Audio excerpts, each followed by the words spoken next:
따라 하시죠. 사랑은 담는 것을 님처럼 사르리라.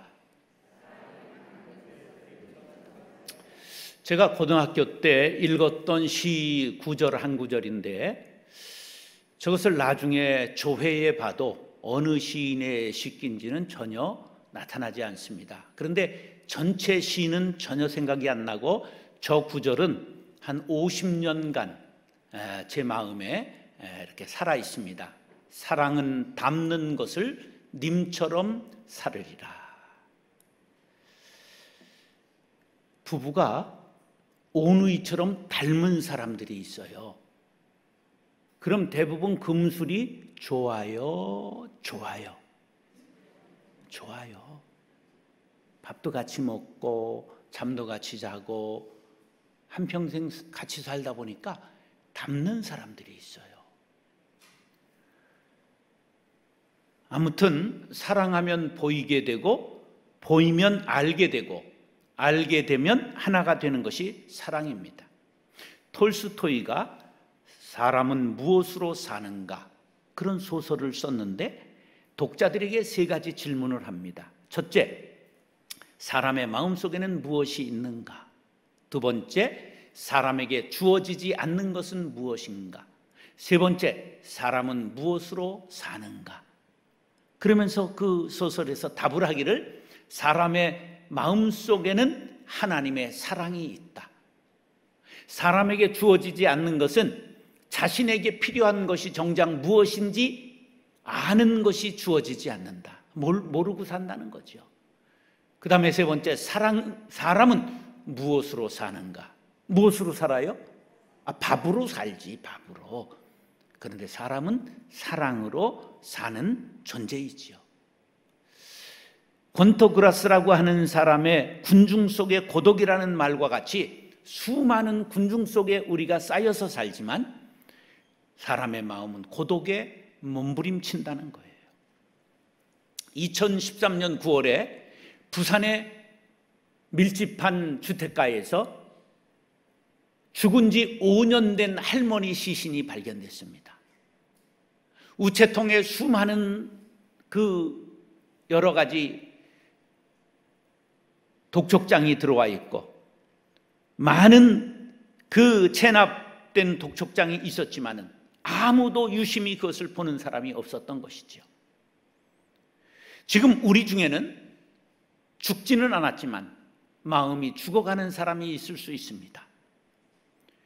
군중 속의 고독을 느끼며 살지 못해 죽지 못해 사는 사람들이 있을 수 있지요. 그럴 때 우리는 그들의 이웃과 친구가 되어 주어야 합니다. 한번 옆에 사람하고 우리 눈으로 사랑을 나누겠습니다. 당신을 사랑합니다. 내가 당신의 말을 듣겠습니다. 우리 모두 사랑이 필요하고 사랑의 주님이 필요합니다. 이런 복음성가 가사가 생각나시나요? 매일 스치는 사람들 내게 무엇을 원하나? 공허한 그 눈빛은 무엇으로 채우나? 모두 자기 고통과 두려움 가득 감춰진 울음소리 주님 들으시네. 그들은 모두 주가 필요해 깨지고 상한 마음 주가 여시네. 그들은 모두 주가 필요해 모두 알게 되리 사랑의 주님. 캄캄한 세상에서 빛으로 부름받아 잃어버린 자들과 나누라고 하시네. 주의 사랑으로만 사랑할 수 있네. 우리가 나눌 때에 그들 알겠네. 그들은 모두 주가 필요해 깨치고 상한 마음 주가 여시네. 그들은 모두 주가 필요해 모두 알게 되리 사랑의 주님. 사랑의 주님이 우리의 마음에 들어올 때 우리는 사랑을 깨닫게 되고 그 사랑을 나눌 수 있는 사람이 된다는 가사입니다. 사랑하는 형제자매 여러분, 오늘 말씀에 은혜 받고 예수님의 마음으로 그 누구라도 심지어 원수까지라도 사랑할 수 있는 하나님의 자녀들이 될 수 있기를 예수님의 이름으로 축원합니다. 따라서 원수까지도 사랑해야 합니다. 오늘 본문 말씀은 산상수훈에서도 가장 유명한 말씀입니다. 인간관계에 대한 기독교 윤리의 집약된 표현을 담고 있는 구절입니다. 그래서 교인들뿐만 아니라 교회 다니지 않는 사람들도 이 말씀을 합니다. 그래서 우리의 평균 점수가 전부 높아져 있기 때문에 우리에게 고도의 점수를 요구합니다. 너희들은 왜 원수까지도 사랑하라는 예수님의 말씀을 실천하지 않느냐? 우리에게 따지고 묻고 질책하고 세상 사람들이 오히려 우리에게 따집니다. 그럼 예수님께서 이 말씀을 하신 진의가 무엇일까요? 헬라어로 사랑에는 4가지가 있습니다. 자, 사랑 첫 번째는 스톨게인데 가족 간의 사랑을 뜻합니다. 부모와 자식 그리고 자식 형제들, 이게 스톨게입니다. 두 번째 에로스, 우리가 잘 아는 불타는 이성 간의 사랑을 뜻합니다. 세 번째는 필리아, 우정을 뜻합니다. 네 번째 조건 없는 하나님의 사랑, 이것은 어떤 거냐면 남이 어떻게 나를 대우하든지 모욕하든지 나에게 상처를 주든지 슬프게 할지라도 미워하지 않고 선의를 가지고 선대하는 것을 바로 아가페라고 말합니다. 그러면 오늘 43절 44절을 읽겠습니다. 시작. 또 내 이웃을 사랑하고 내 원수를 미워하라 하였다는 것을 너희가 들었으나 나는 너희에게 이르노니 너희 원수를 사랑하며 너희를 박해하는 자를 위하여 기도하라. 여기에 쓰인 사랑이라는 단어는 4가지 중에 뭘까요? 4가지 중에 뭘까요? 알기는 여시같이 알면시렁. 하나님의 사랑, 무조건적인 사랑을 말하고 있는 것입니다. 이게 다른 사랑과 같이 정만을 가지고 감정만을 가지고 할 수 있는 것이 아니라 의지를 가져야 됩니다. 하나님의 말씀이니까 나는 순종해야 된다. 그런 결단이 필요한 말씀입니다. 1948년 10월 19일 여수에서 반군이 일어나서 도시를 전부 점령해 버렸습니다. 그때 순천 사범학교 졸업반이었던 기독교 학생회장이었던 손양원 목사님의 아들 손동인이 좌익활동을 막고 복음을 전파하는 데 앞섰는데 공산반도들한테 낙인이 찍혔습니다. 그래 붙잡혀서 매를 때리고 죽이려고 하는 그때에도 예수 믿고 천국 가라고 전도하다가 이제 총으로 쏴 죽이려고 묶었는데 그때 동생 동신이가 나오더니 우리 형은 맏아들이기 때문에 살아야 된다. 내가 대신 죽겠노라. 너도 죽어봐라. 그래 두 아들이 한꺼번에 반도에 의해서 총살을 당하고 말았습니다. 손양원 목사님은 교회의 부흥사를 모시고 부흥회 중이었는데 10월 25일 이 비보를 들었습니다. 그래서 부흥회를 인도하러 오셨던 분은 장례식을 주관하고 말았습니다. 그때 장례식에서 손양원 목사님이 9가지 감사를 드렸습니다. 나 같은 죄인의 혈통에서 순교의 자식들을 나게 하시니 감사. 허다한 많은 성도 중에 이런 보배를 나에게 주셨으니 감사. 삼남 삼녀 중에 가장 귀중한 장남과 차남을 바치게 하시니 감사. 하나들의 순교도 귀하거늘 하물며 두 아들이 함께 순교했으니 감사. 예수 믿고 와석종신에도 복이라고 했는데 전도하다 총살 순교했으니 감사. 미국 가려고 준비하던 아들이 미국보다 더 좋은 천국으로 갔으니 감사. 내 아들을 죽인 원수를 회개시켜 아들을 삼고자 사랑의 마음을 주시니 감사. 내 아들의 순교의 열매로서 무수한 천국의 열매가 생길 것을 믿고 감사. 역경 속에서도 하나님의 사랑을 깨닫게 하시고 이길 수 있는 믿음 주시니 감사. 눈물바다를 이루었습니다. 장례식을 마친 후에 아들을 죽인 안재선이라는 청년이 갇혀있는 부산 군인교도소에 가서 면회하고 그 사람을 전도하고 양아들로 삼았습니다. 이름을 아예 손인선으로 바꾸고 정부에 탄원하여 석방시켰습니다. 어떻게 이런 일이 가능할까요? 사람으로서는 할 수 없으나 하나님의 영, 성령으로 가능한 줄로 믿습니다. 아가페의 사랑, 즉 하나님의 사랑으로만 할 수 있습니다. 그러면 어떻게 우리가 아가페적인 하나님의 사랑을 가질 수 있느냐가 관건입니다. 그 열쇠가 본문에 나타나 있습니다. 너희를 박해하는 자를 위하여 무엇하라고요? 기도하라. 그렇습니다. 기도 외에는 이런 유가 나갈 수 없습니다. 돌을 닦아 되는 것이 아닙니다. 참는다고 되는 것이 아닙니다. 기도할 때 하나님의 영이 우리에게 임하고 하나님이 그 마음 주게 된다는 사실을 믿으시기 바랍니다. 십자가에 달리신 예수님께서 자신을 못 박는 원수들을 위하여 기도하셨습니다.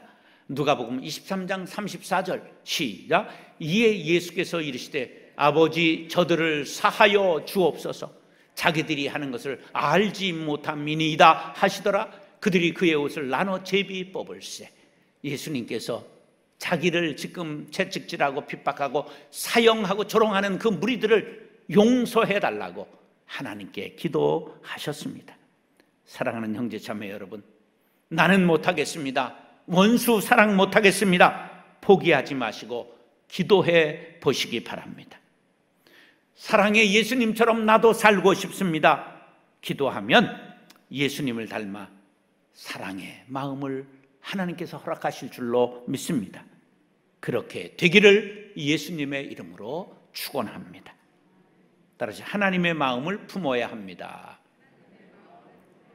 오늘 43절에 내 이웃을 사랑하고 내 원수를 미워하라 하였다는 것을 너희가 들었으나, 이 예수님이 하신 말씀은 레위기 19장 18절을 인용한 것입니다. 원수를 갚지 말며 동포를 원망하지 말며 내 이웃 사랑하기를 내 자신과 같이 사랑하라. 나는 여호와니라. 이 말씀은 너무 신약과 같아서 구약의 복음이라고 별명을 붙였습니다. 그런데 이 말씀 속에는 원수를 미워하라 하는 말씀이 없습니다. 오히려 원수를 갚지 말라 그렇게 됐어요. 자, 그런데 왜 이거 지켜지지 않았느냐? 하나님께서는 이웃의 개념을 이방인과 나그네, 유대인을 전부 포함한 것이 이웃입니다. 그런데 유대인의 이웃은 편협했습니다.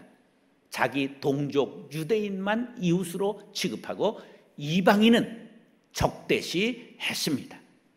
그래서 지금까지도 이방인에게는 철저히 보복을 하기 때문에 자기네 군인 하나가 죽으면 그냥 폭격을 해서 100명을 죽이는 것이 이스라엘의 정책입니다. 하나님과 달리 이웃에서 이방인을 제외한 겁니다. 예수님 당시에는 로마가 그들을 점령하고 핍박하고 세금을 걷어갔기 때문에 적개심으로 복수심으로 가득 차 있었습니다. 그래서 율법에서 말하는 원수는 이방인을 가리키는 것이 아니었고 바로 하나님의 성품에 반대되는 가증스러운 이방인의 행위를 뜻한 것입니다. 이방인이 원수가 아니라 이방인이 하는 가증한 우상 섬기는 행위, 그것이 원수였다 그런 말이에요. 자, 우리들도 똑같이 이것을 적용하지요. 그래서 우상 섬기지 말라고 한 말씀을 가지고 우상 섬기는 사람까지 우상과 같이 보고 미워하고 담을 쌓습니다. 그런데 우리말에 죄는 미워해도 무엇은 미워하지 말라? 사람은 미워하지 말라. 죄와 사람을 분리대응해야 됩니다. 그러니까 죄 짓는 것은 나쁜 일이지만 죄 지은 사람은 용서하고 사랑해야 되는 것이 기독교의 강령입니다. 그 사람이 몰라서 그런 것이요, 마귀에게 사로잡혀 마귀 짓을 한 것입니다. 그래서 그들에게 죄의 결과가 얼마나 무서우며 마귀에게 끌려다닌 삶의 결과가 얼마나 처절한 것을 가르쳐야 하는 것입니다. 그래서 회개하고 복음을 믿으라. 너와 네 가정이 그리하면 구원을 얻으리라. 사랑으로 구원의 복음을 전하는 것이 하나님의 뜻이지 저주하고 담쌓고 원수로 사는 것은 하나님의 뜻이 아닙니다. 45절로 47절 시작. 이같이 한즉 하늘에 계신 너희 아버지의 아들이 되리니 이는 하나님이 그 해를 악인과 선인에게 비추시며 비를 의로운 자와 불의한 자에게 내려주심이라. 너희가 너희를 사랑하는 자를 사랑하면 무슨 상이 있으리요? 세리도 이와 같이 아니하느냐? 또 너희가 너희 형제에게만 무난하면 남보다 더하는 것이 무엇이냐? 이방인들도 이같이 아니하느냐? 신앙생활 열심히 한다고 하면서 세리의 수준에 머물면 안 된다. 이방인의 수준에 머물면 안 된다. 신앙의 수준이 자라서 하나님 마음을 닮아야 한다. 45절에 보면 하늘에 계신 너희 아버지의 아들이 되리니 그랬어요. 자, 아들은 아버지의 유산을 유업으로 받고 옛날은 직업을 유산으로 받았어요. 제사장의 아들은 뭐가 돼요? 제사장 되는 거예요. 우리가 하나님께로부터 천국만, 복만 받는 것이 아니라 사랑으로 원수를 감싸는 것도 하나님의 성품을 닮아 유산으로 받아야 된다는 말씀임을 기억하시기 바랍니다. 아멘 안 하는 것 봐요. 우리의 영적 수준이 하나님 수준으로 올라가기 위해 노력해야 돼요. 하나님이 햇볕과 단비를 우리에게만 주시고 왼수들에게는 안 주시지요. 다 골고루 주시는 분이시다. 그런 말이에요. 우리의 편협함, 옹졸함, 좁은 마음을 회개하시기 바랍니다. 세리는 당시 가장 악한 집단이에요. 악한 직업이에요. 왜냐하면 응암독 세리장이 삭개오라고 하면 이제 로마 정부에서 100억 걷어내라. 그럼 막 200억, 300억 걷어내가지고 자기가 나머지는 전부 먹어 부자가 된 거예요. 그러니까 원수 중에 원수 매국노, 이것이 세리였다 그런 말이에요. 근데 세리도 가족 사랑하잖아요. 친구 사랑하잖아요. 근데 너희들이 가족 사랑하고 친구 사랑하고 잘하는 사람에게 하는 것 세리도 하지 않느냐. 이방인들도 가족 사랑하지요. 이웃 사랑하지요. 널 사랑하는 사람만 사랑한다면 이방인과 다를 바가 없지 않느냐. 너희들은 달라야 하지 않느냐. 유대인들이 얼마나 교만했는지 세상에서는 약소국이라 늘 핍박을 받았어요. 그런데 그들의 마음속에는 우리는 천국이 우리의 아랫목이다. 이방인 너희들 지옥에서 펄펄 끓는 불을 때우는 니어들은 죽어서 뗄감이다. 그래서 영적인 교만을 갖고 있었단 말이에요. 도덕적 수준, 영적 수준이 세상 사람들과 같다면 너희들이 신령한 신앙을 가졌다고 말할 수 있겠느냐? 자, 두 아들이 있었는데 하나는 아버지를 거역하고 재산을 가지고 나서 탕진했어요. 그래서 이름이 뭐예요? 탕진했기 때문에 탕자란 말이에요. 근데 탕자는 회개하고 돌아왔어요. 그래서 준말로 돌아온 탕자를 뭐라 그래요? 돌탕이라고 말해요. 그러면 집안의 아버지를 마음을 몰랐던 큰아들 순종한 것 같으나 아버지 마음을 어긴 큰아들이 있었으니 그를 뭐라고 말해요? 집에 있는 탕자라고 말해요. 그걸 잡탕이라고 말하는 거예요. 여러분, 이렇게 코로나 시대에 교회 예배 나오기에 힘쓰는 여러분들은 집안에 있는 아들이에요. 근데 하나님 마음을 모르고 실천하지 않으면 우리들이 잡탕이 된다는 걸 알아야 돼요. 집에 있는 탕자가 되지 않으려면 하나님 말씀에 순종하고 억울하고 힘들어도 그 마음 품고 살아가리라 다짐하시는 분은 아멘 하시기 바랍니다. 이사야 55장 8절 9절 시작. 이는 내 생각이 너희 생각과 다르며 내가 너희 길과 다름이니라. 여호와의 말씀이니라. 이는 하늘이 땅보다 높음같이 내 길은 너희 길보다 높으며 내 생각은 너희 생각보다 높음이니라. 우리가 하나님의 길, 하나님의 생각을 갖기로 다짐하시면 아멘 하시기 바랍니다. 사랑하는 형제 자매 여러분, 하나님의 마음을 품고 그 누구라도 용서하고 사랑하고 위하여 기도하는 아버지를 닮은 자녀들이 될 수 있기를 예수님의 이름으로 축원합니다. 따라서 영적 그리스도인이 되어야 합니다. 사도 바울은 고린도전서에 보면 신앙인과 불신앙인을 나눠요. 불신앙인은 뭐라 그러냐면 헬라어로 푸시키코스라 그렇게 말하는데 이건 육에 속한 사람, 고깃덩어리라는 뜻이에요. 자연인이라 그런 말이에요. 그리고 신앙인을 또 둘로 나눠요. 신앙인이, 이게 중요해요. 신앙인이 푸뉴마티코스라고 하는 사람이 있는데, 이것은 신령한 자, 성령의 인도함 받아 변화된 삶을 사는 사람이에요. 그런데 신앙생활을 하는데 사르키코스는 아직도 육신에 속하고 자연인과 같이 행동을 해요. 예수 믿고 구원받았어요. 근데 행동이 변화하지 않았어요. 그래서 야, 우리 좀 스텝 좀 밟아볼까? 그러면 나이트클럽 가는 거예요. 그리고 우리 한잔 할까? 그러면 막 한 잔이, 두 잔이, 10잔이 되고 10잔이 여러 번 돼서 고주망태가 되고, 그래가지고 그냥 택시 불러가지고 타고 오는데 그 택시를 안수 집사님이 그냥 대리운전을 하고 있다가 보는 거예요. 그러니까 막 그냥 값을 2배로 주면서 입 막아달라고. 그럼 2배로 줬다는 것까지 얘기를 하잖아. 우리가 예수를 믿는다는 것, 교회 와서 아멘 할렐루야 했다고 믿는 사람이 아니라 생활이 달라져야 되는 거예요. 우리가 이렇게 양다리 걸친 사람으로 살 수는 없잖아요. 신령한 자가 되어야 되지 않겠습니까? 그럼 신령한 사람은 어떤 사람이냐? 나와 다르다고 남을 정죄하지 않고 덮어줍니다. 우리가 윤리적 신앙에만 머물러 있으면 남을 정죄하고 비판합니다.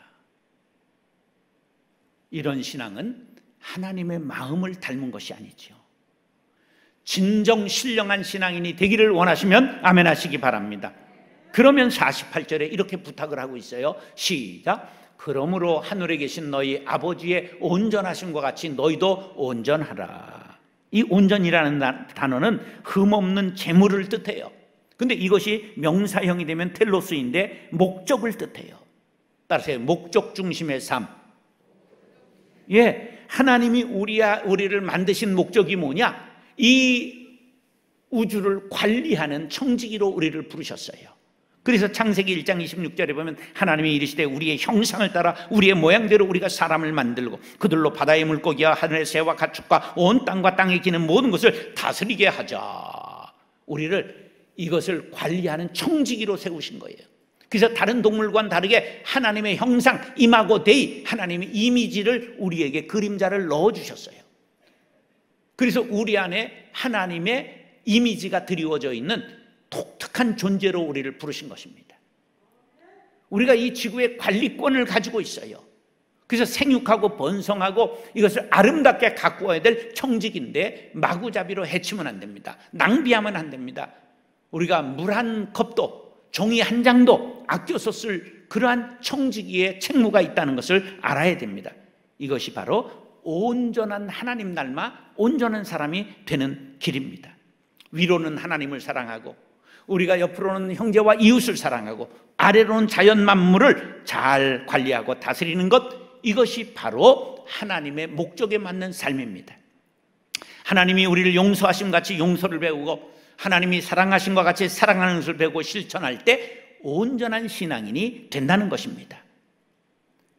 우리가 영적 그리스도인이라고 하는 생각을 하기보다 남을 정죄하고 편을 가르고 세상을 비판하면서 홀로 거룩하다고 생각하는 사람이 되는 걸 조심해야 됩니다. 이런 사람은 편협한 신앙인이요 옹졸한 신앙인입니다. 누가 그랬느냐? 예수님 당시 바리새인들이 그랬어요. 쑥갓과 상추 텃밭에 기르는 것까지 11조를 드리면서 일주일에 이틀을 금식하면서 그렇게 하나님을 섬겼지만 남을 비판하고 정죄하는 데 빨랐기 때문에 하나님께서 독사의 새끼들이라고 예수님께서 야단을 치신 것입니다. 영적 신앙인은 자신을 완성된 존재라고 생각하지 않습니다. 나는 부족합니다. 더 사랑하지 못했습니다. 안타까워하며 가슴을 치며 회개해야 하는 것입니다. 우리가 자신의 신앙을 업그레이드 시키기 위해 예수님 마음 갖게 하여 주옵소서. 하나님 말씀을 몸부림치미라도 실천할 수 있게 하여 주시옵소서.